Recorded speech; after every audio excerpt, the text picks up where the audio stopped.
Hey everyone, this is Daniel Graves from Aesthetic Perfection, and you are watching a Sonic Seducer interview.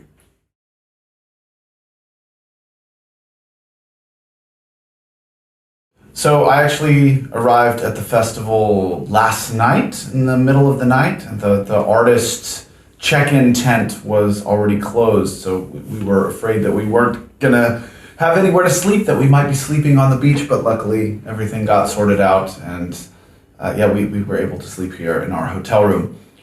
We got up pretty late this morning, but had an opportunity to walk to the beach after breakfast.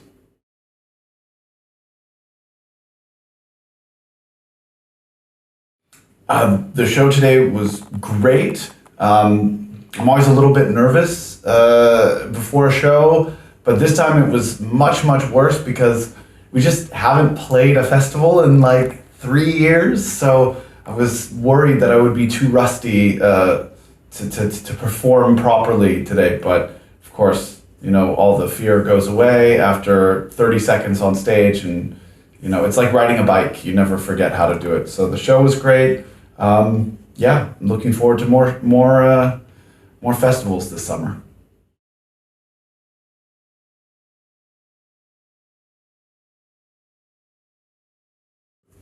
So this is actually my first ever show at the Plage Noire. We were supposed to play 2 years ago before the pandemic, but of course, that ruined my plans as well as everybody else's, of course. So this is my first time here. I think that it's a lovely location. I've actually never even been to the beach in Germany, so I think it's a nice location. It's a nice vibe. Everybody is super friendly, and I have to say that the food is great, but the beer is not that great. Don't want to be mean though.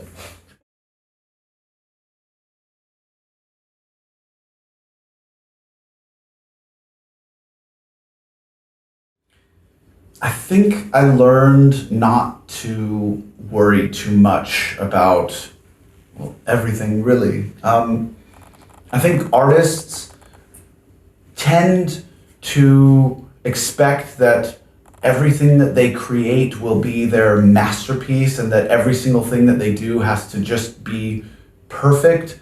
And when you're working on this deadline where you don't have the luxury of making everything perfect, you just sort of go by instinct and realize that it's okay if something isn't perfect. And even more interestingly, even if something isn't perfect to you, it may be perfect to other people. I think a perfect example is the first song that I released, SEX, of this year.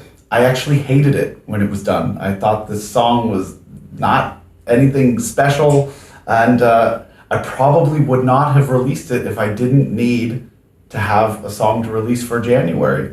And so it ended up becoming one of the biggest songs of my whole career. So I think it's important as an artist not to worry too much about being perfect and just enjoy the process. And I think this is what I learned the most from my 2021 experience.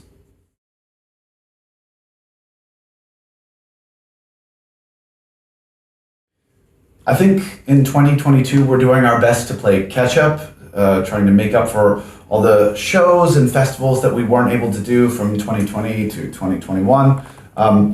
Obviously want to play some of the new songs for everybody, let the people know that I was writing new music in 2021. Obviously not everybody got what I was doing, didn't hear about the project, so I'm out here to let them know what I was doing during the pandemic.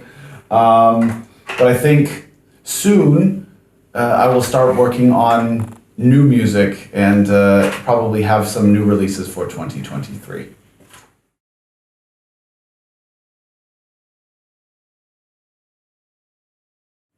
I think being a DJ is a lot different than being a musical artist. Your job really is to entertain people. Of course, you're here to entertain people as a performer and a musician, but you have a little bit more freedom as a songwriter to try to challenge the audience a little bit more. As a DJ, you don't want to be trying to force them to listen to something new or bizarre or strange. You know, your job is to make them dance and have a good time. And I think that it's a very interesting contrast to being a musician that I really, really enjoy, because for me, there's absolutely no pressure in DJing. I know what the people like, I hope.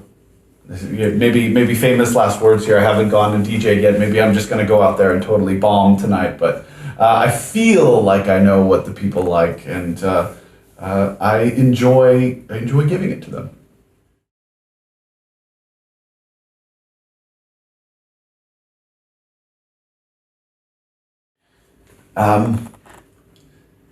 The current situation in the world made it necessary to make certain changes, and I think that the mystery people that I have by my side for these shows this summer are absolutely awesome and are filling the shoes of past members in a great way. They're incredibly talented, incredibly hardworking, and I feel honored to have them on stage with me. But you may see some familiar faces again during our next tour in 2023.